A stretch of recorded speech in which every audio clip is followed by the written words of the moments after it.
श्रोतेहो नमस्कार. क्रीडा विश्व या कार्यक्रमात आपल्या सगळ्यांचं स्वागत. कार्यक्रमात आज आपण ऐकणार आहोत भारतीय फुटबॉलला नवसंजीवनी मिळणार का याविषयी मुंबई फुटबॉल असोसिएशनचे असिस्टंट सेक्रेटरी अजित सावंत आणि शूटिंग लीग ऑफ इंडियाचा महासंग्राम याबाबत ऑलिम्पिक नेमबाज तेजस्विनी सावंत यांच्याशी वृषाली देशपांडे यांनी साधलेला संवाद.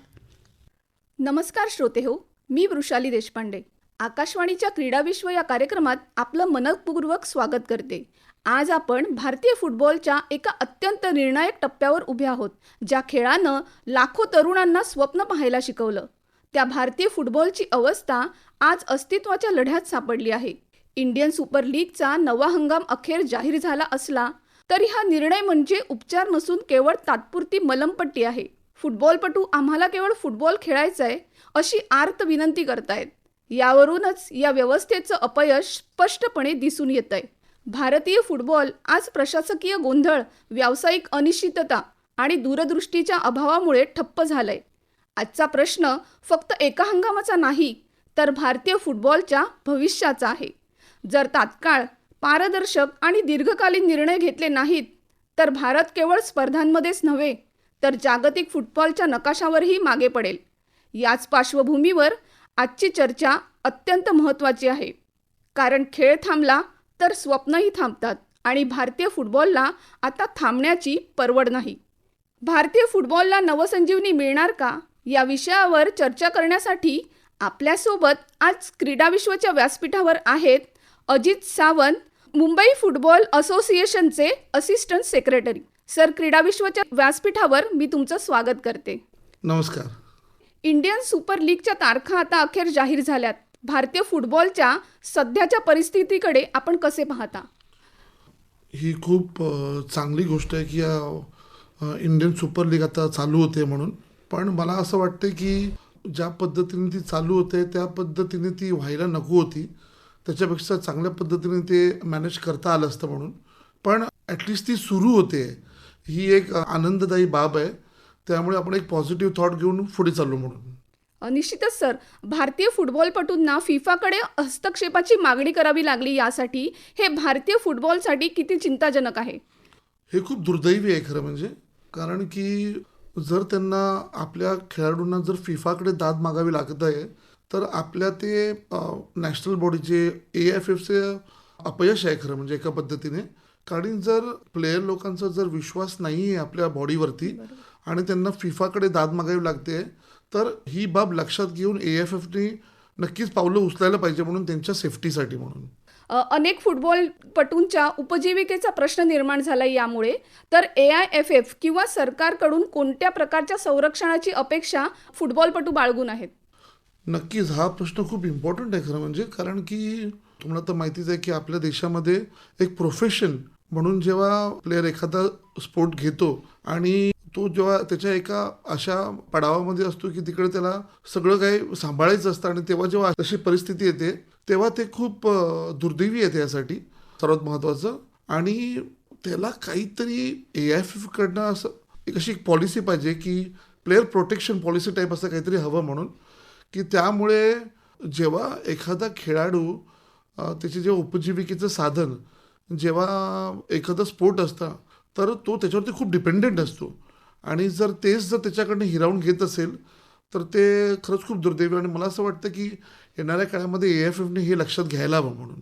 निश्चितच सर, भारतीय फुटबॉलपटूंची घसरलेली कामगिरी ही थेट लीग व्यवस्थेच्या अपयशाशी जोडलेली आहे का?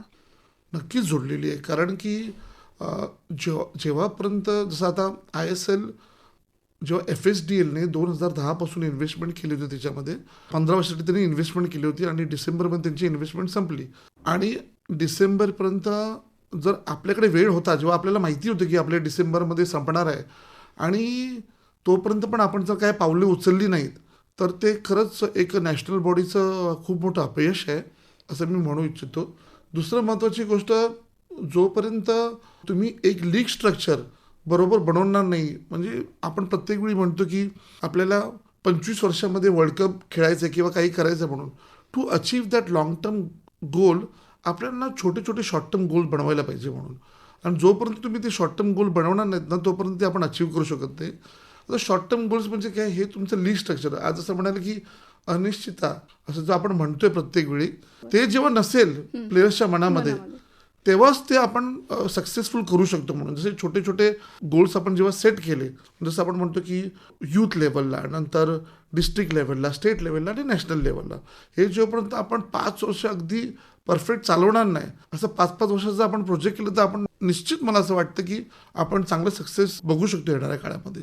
त्याचप्रमाणे आपण बघितलं तर करिअरच्या एका महत्त्वाच्या टप्प्यावर असल्यामुळे जेव्हा असे स्पर्धात्मक सामने किंवा अशा लीग होत नाहीत, तेव्हा फुटबॉलपटूंच्या फिटनेसवर आणि कामगिरीवर किती परिणाम होतो? भरपूर होतो परिणाम. जेव्हा एखादा खेळाडू आपलं एखादं स्पोर्ट आपलं उपजीविकेचं साधन किंवा तो एक पॅशनेट असतो, आणि पॅशन आणि जेव्हा उपजीविकेचं साधन याच्यामध्ये त्याला चूज करायचं, जेव्हा तो ते चूज करतो, तेव्हा ते खूप गरजेचं आहे. म्हणून जसं मी तुम्हाला म्हणालो की जर एखादी स्पर्धा येणार असते, तेव्हा तो फिटनेसवरती आपलं काम करत असतो, आणि जेव्हा तो 100% जेव्हा फिटनेसवरती काम करतो, तेव्हा त्याच्या निर्णय घेण्याची एक क्षमता पण त्याची चांगली होते आणि वाढते म्हणून त्याच्यामध्ये. आणि हे जेव्हा प्रत्येक वेळी अनिश्चिततेचं सावट जर त्याच्यावरती असेल ना, तेव्हा तो, मला वाटत नाही की त्याचं जे पोटेन्शियल आहे त्याला तो त्या पोटेन्शियलपर्यंत खेळू शकतो. म्हणून त्यामुळे परत मी एकदा म्हणेन की जोपर्यंत आपलं लीग स्ट्रक्चर व्यवस्थित होत नाही आहे, म्हणून टॉप लेवलपासून, तोपर्यंत आपली कामगिरी त्या लेवलची आपण करू शकत नाही असं मला वाटतं. युवा फुटबॉलपटू आणि क्लबच्या भवितव्याबाबत आपली चिंता काय आहे? युवा खेळाडू तर मी तर म्हणेन सध्या ज्या परिस्थितीमध्ये आहे, म्हणजे मी तुम्हाला सांगतो, मी आता आपण मुंबईमध्ये आहोत, आपल्या इकडे parents are ready to invest पैसे त्यामध्ये देण्यात राहत. तुम्ही बिलीव्ह नाही करणार की नुसतं मुंबईमध्ये जवळजवळ अकॅडमी लेवलचं बजेट तुम्ही बघाल ना, म्हणजे सगळे जेवढे अकॅडमी आता चालत आहेत ते 50 ते 100 कोटीच्या दरम्यान आहे. म्हणजे जेव्हा एवढे पैसे लोक ट्रेनिंगवरती इन्व्हेस्ट करतायत, तर नक्कीच ती लोक सिरियस आहेत त्या स्पोर्ट्सबद्दल. पण आपल्याकडे एक रोडमॅप नाही आहे. जसं आपण क्रिकेटबद्दल प्रत्येक वेळी म्हणतो की शाळेमध्ये एक स्पर्धा असते, त्याचा एक रोडमॅप आहे, नंतर NG आहे, मग तुम्हाला नॅशनल टीममध्ये कसं जायचं आहे, त्याचा जो रोडमॅप आहे, तो रोडमॅप सध्या फुटबॉलमध्ये नाही आहे. म्हणून म्हणजे जर एखादा मुलगा टॅलेंटेड आहे, त्याला जर नॅशनल टीममध्ये जायचं आहे, तर त्याच्याकडे काहीच रोडमॅप नाही आहे. तो रोडमॅप डिझाईन, म्हणून मी थोड्या वेळापूर्वी जो पहिल्याच्या प्रश्नाचं उत्तर देताना तुम्हाला म्हणालो, जोपर्यंत लीग स्ट्रक्चर बरोबर होणार नाही म्हणून, तोपर्यंत या गोष्टी होणार. आम्ही मुंबई फुटबॉल असोसिएशन तर्फे आमची एक लीग, भरपूर स्ट्रॉंग लीग आहे, आणि त्यातमधून क्वालिफाय होणं खूप डिफिकल्ट आहे. पण आम्ही एवढी स्ट्रॉंग लीग केली आहे, पण त्याच्या पुढे काय, त्याचं उत्तर कुठल्याच पॅरेंट, म्हणजे माझे तर बरेच सारे पॅरेंट आम्ही म्हणतो ना की आज फॉरेनमध्ये जाऊन तिकडे अकॅडमी ट्रेनिंग करायला तयार आहेत, तिकडे सेटल व्हायला तयार आहेत. म्हणजे ती लोक एवढे पैसे इन्व्हेस्ट करायला तयार आहेत, आणि तरीसुद्धा आपण जर त्यांना देऊ शकलो, ते खरे खूप मोठे अपयश आहे आपलं. म्हणून आपण बघितलं तर भारतीय फुटबॉलचं प्रशासनात्मक मॉडेल आहे, ते पूर्णपणे बदलण्याची आज गरज आली आहे का, किंवा गरज निर्माण झाली आहे का तशी? 100%. मी तर म्हणेन, जसं क्रिकेटमध्ये जर तुम्ही म्हणालात, मी क्रिकेटचं उदाहरण प्रत्येक वेळेस सांगतो की आपला एक पॉप्युलर स्पोर्ट आहे, आणि प्रत्येक वेळी म्हणजे जर तुम्ही शिवाजी पार्क मैदानात गेला तर तिकडे हजारो मुलं क्रिकेटची प्रॅक्टिस करत असतात. त्यांच्या आईवडिलांचं एकच ध्येय असतं, म्हणून की आपल्या देशासाठी खेळावा, 2 पैसे कमवावे. 2 क्रिकेटमध्ये पैसे दिसतात, म्हणजे आज छोटीशी रणजी पण खेळला तर त्यातले चांगले पैसे मिळतात. आता त्याच्यानंतर IPL आलं आहे, आणि परत नॅशनल क्रिकेट तर आहेतच. तसंच आपल्याला त्यांना ते दिशा देणं खूप गरजेचं आहे त्यासाठी. म्हणून जसं मी यूथ फुटबॉलमध्ये त्याच्यापूर्वी म्हणालो, आणि ते करत असताना परत एकदा सांगतो की जोपर्यंत लीग, मी परत जेव्हा मी लीग स्ट्रक्चर जे बोलतोय मी, तोपर्यंत होणार नाही. जसं की आपण म्हणतोय की रिलायन्स, म्हणजे मला असं आठवतं की 86-87ला रिलायन्सचा जो वर्ल्ड कप झाला, त्याच्यानंतर जगमोहन दालमियाजी क्रिकेटला आले, आणि त्यांनी जो रिफॉर्म केला, त्या रिफॉर्मसारखं आपल्याला कोणीतरी हवं आहे, म्हणून तो एक फुटबॉलमध्ये रिफॉर्म आणेल, आणि ते पॅशनेटली ते करायला हवं. आणि मला तर आता असं वाटायला लागलं की खरंच गव्हर्नमेंटने त्यामध्ये आता इंटरव्ह्यून करायची वेळ आली आहे. कारण की आपण जसं आपण म्हणतो की ISLला जर एक 35 कोटीचं जर बजेट आहे, ते जर आपण बजेट आलं नाही, म्हणून जर ती टुर्नामेंट होणार नसेल, तर ते खूप दुःखदायक आहे खरं. म्हणून याचबरोबर आपण बघितलं तर भारतीय फुटबॉलचं भविष्य हे सुरक्षित करण्यासाठी तातडीने उपाय हे तुम्ही आता सुचवलेत आहेत, तर आणखी काय उपाय तुम्ही सुचवू शकता? तेच म्हणतो की टुर्नामेंट स्ट्रक्चरच आणि प्रशासकीय मदत, प्रोफेशनलिझम जर तुम्हाला जर कुठच्या पण खेळामध्ये आणायचं आहे, तर तुम्हाला टॅलेंट आणि कमर्शियल बाबी या दोघांची सांगड घालता तुम्हाला यायला पाहिजे. म्हणून नुसतं टॅलेंट असून चालत नाही. जर आपल्याला त्याला पुढे ॲज अ प्रोफेशन म्हणून सिलेक्ट करायचं असेल, त्याला तो जर टॅलेंट आहे त्याला, तर ते सिलेक्ट करण्यासाठी जर तुम्ही ती दिशा दाखवली नाही, तर ती दिशा दाखवण्याचं काम एक टॉप मॅनेजमेंटचे लोकच करू शकतात असं म्हणतो. असं नसतं की एखादा जुने वेटरन्स चांगले खेळाडू आहेत ते चांगले प्रशासकीय अधिकारी होऊ शकतात. तुम्ही खूप वेळा आपण असं बघतो की चांगले खेळाडूच ना त्या पदावरती असतात म्हणून कुठल्याही असोसिएशनचे किंवा म्हणून असं नसतं. एक बिझनेस समजणारा माणूस पण ना त्या पदावरती पाहिजे, त्याशिवाय ह्या गोष्टी होऊ शकत. असं मी प्रत्येक वेळी म्हणतो की टॅलेंट आणि कमर्शियल बाबतीत सांगड घालता यायला पाहिजे. म्हणून आपल्याला प्रशासकीय बाबतीमध्ये आपल्याला चेंजेस आणावे लागतील. आपल्याला एकीकडे जवळपास आपण बघितलं तर 2 लाखाहून कमी लोकसंख्या असलेला देश कुराकोव फुटबॉल विश्वचषकासाठी पात्र ठरतो आणि दुसऱ्या बाजूला भारतीय संघाचं फिफा रँकिंग हे 142 आहे. तर भारतीय फुटबॉलचं येणाऱ्या काळात चित्र बदललेलं साधारण म्हणजे किती वेळ लागेल किंवा कधी पाहायला मिळेल आपल्याला ते? तो तर खूप एक लांबचा प्रवास आहे. म्हणजे तुम्ही आता ज्या देशाबद्दल म्हणालात, आपण असं म्हणू शकत नाही की, कारण की त्यांचं कल्चर वेगळं आहे.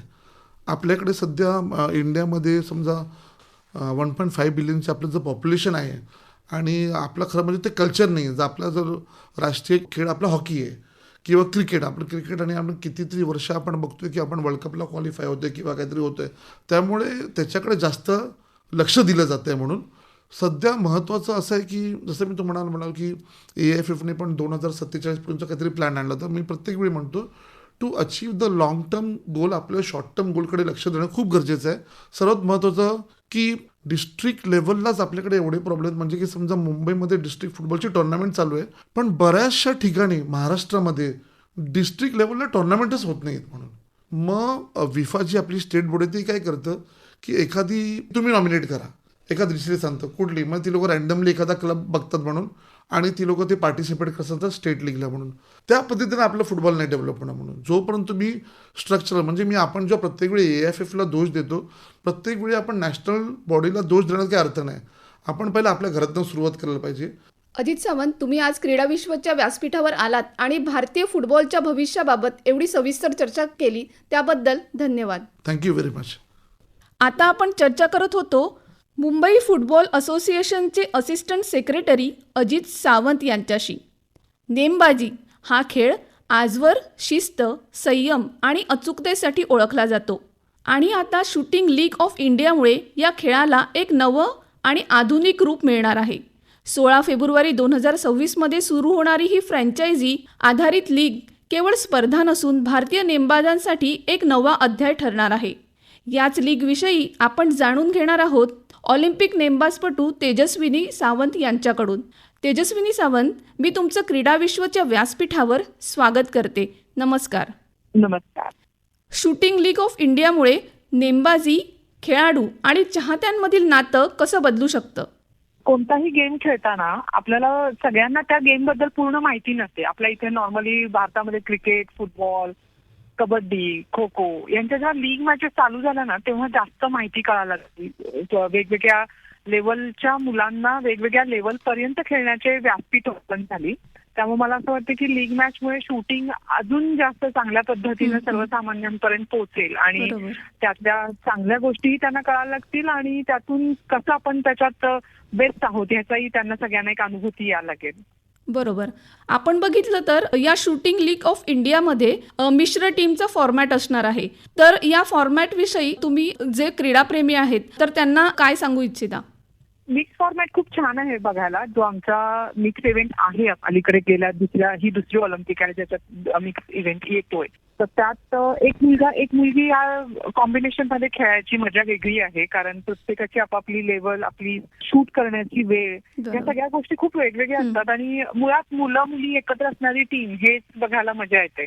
त्यामुळे या फॉर्मॅटचा सर्वसामान्यांनी बघताना खूप मजा येईल. कारण कोणतीही लीग मॅच आपण जी बघतो ती फक्त मुलांची किंवा फक्त मुलींची असं बघतो. तर आमच्या शूटिंगमध्ये मिक्स इव्हेंट एक चांगला त्यांनी इंट्रोड्यूस केलेला आहे. आपण बघितलं तर आगामी 2028ला ऑलिम्पिक होत आहे. तर ते लक्ष डोळ्यासमोर ठेवून नेमबाजांकडून या स्पर्धेमध्ये नेमके काय बदल अपेक्षित आहेत किंवा या आपल्या लीगचा फायदा त्यांना कसा होऊ शकतो? कोणत्याही ऑलिम्पिकला जाताना ना सगळ्यात मोठं म्हणजे मी स्वतः त्याचा एक अनुभव घेतला होता की ऑलिम्पिकमध्ये जेव्हा जातो तेव्हा बाकीच्या मॅचेस मधलं जे प्रेशर असतं ते आपल्याला हँडल करता येतं. पण ऑलिम्पिकमध्ये म्हणजे कोणत्याही इंटरनॅशनल खेळताना भारताच्या फ्लॅगचं एक हे असतं की आपल्याला फ्लॅग तिथे झळकवायचा आणि आपल्याला काही करून पोडियम फिनिश करायचंय, गोलला फिनिश करायचंय, तर आपला फ्लॅग येणार आहे. हे एक प्रेशर असतं आणि ती एक काय म्हणणार त्याची एक आवड असते किंवा ती एक इच्छा असते की आपण हे आपल्या भारतासाठी करावं. तसं ऑलिम्पिकमध्ये खूप जास्त बर्डन येतं कारण ऑलिम्पिक 4 वर्षातून एकदा येते आणि त्याचं भारतासाठी आपल्या म्हणजे एकूणच भारताकडे ऑलिम्पिकचे मेडल्स कमी आहेत, आपला देश एवढा खर्च करते, आपले खेळाडू एवढे आहेत आणि असे खूप विचार येतात आणि जाण्याआधी खूप हायलाईट केलं जातं, ग्लॅमर दिलं जातं. त्यामुळे मुलांना किंवा कोणत्याही खेळाडूला त्याचं प्रेशर वेगळ्या पद्धतीने हँडल करावं लागतं.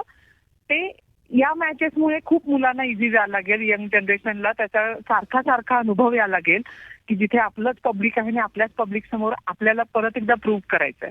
तर ते वेगळ्या प्रकारचं प्रेशर असेल जे हँडल करायला लागतील मुलं लवकरच शिकतील आणि त्यातून त्याचा फायदा आपल्या ऑलिम्पिकमध्ये मिळेल आपल्याला. राष्ट्रीय अजिंक्यपद स्पर्धातील वाढलेली स्पर्धा ही खेळाडूंमध्ये कोणत्या प्रकारचा त्यांच्यावर दबाव असतो किंवा दबाव निर्माण करतो?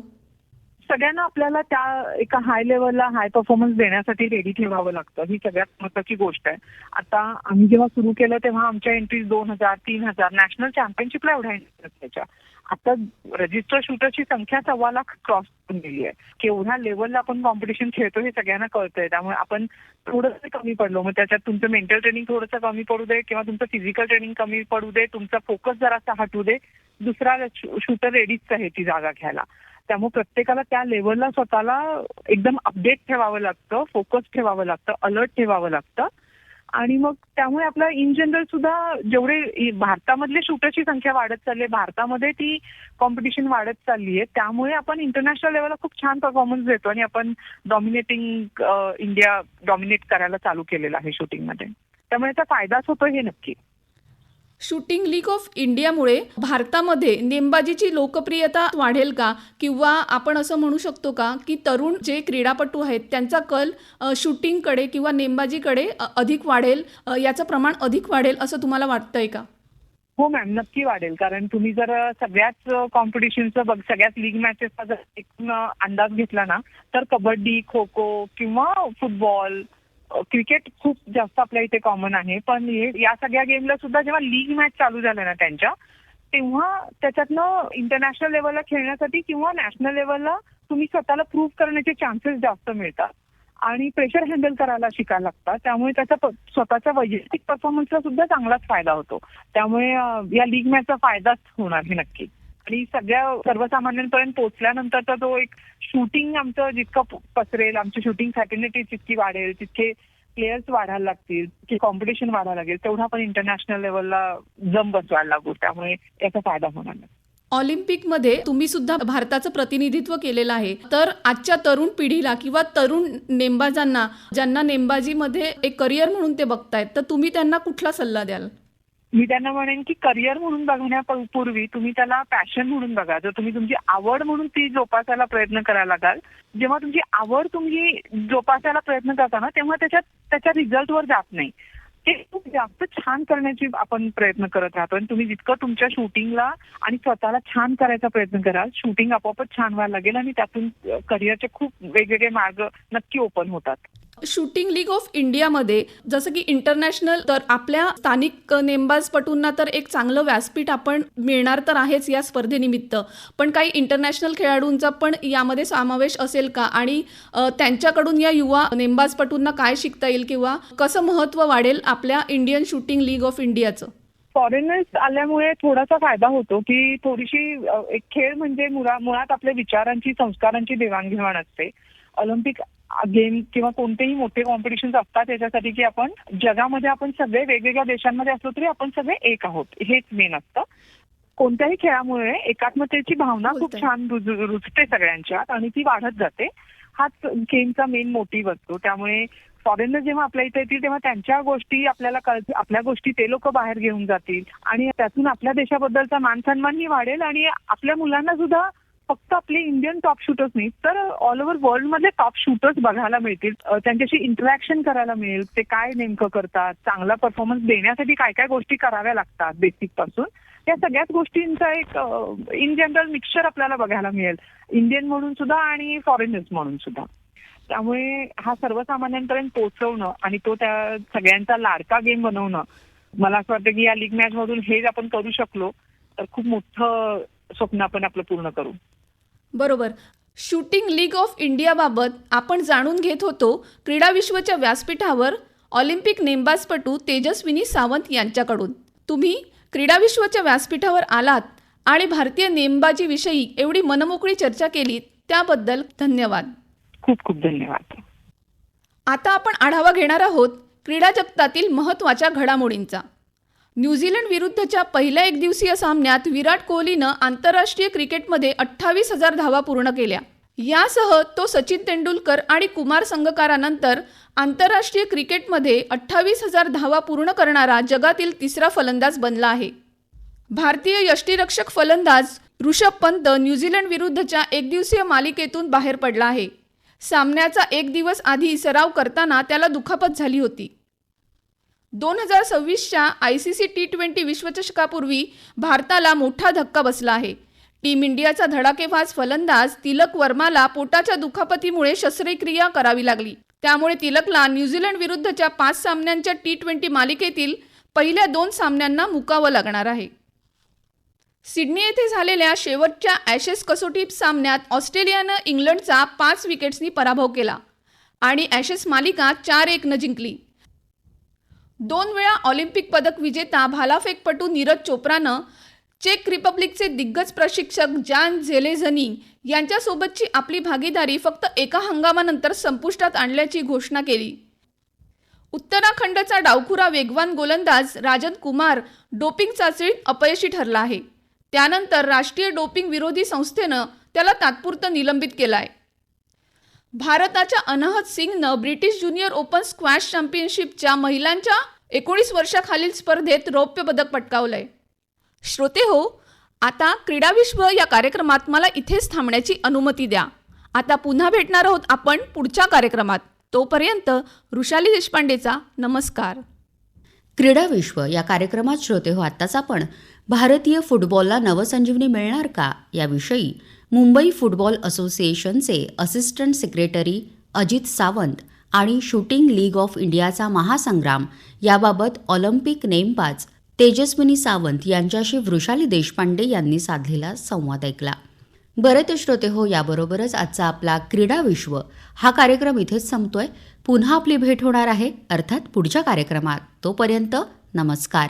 कार्यक्रमासाठी निर्मिती सहाय्य केलं होतं प्रतिभा बोढारे यांनी आणि कार्यक्रमाचे सादरकर्ते होते राजू कुमार भारती. ही आकाशवाणी मुंबई केंद्राची निर्मिती होती.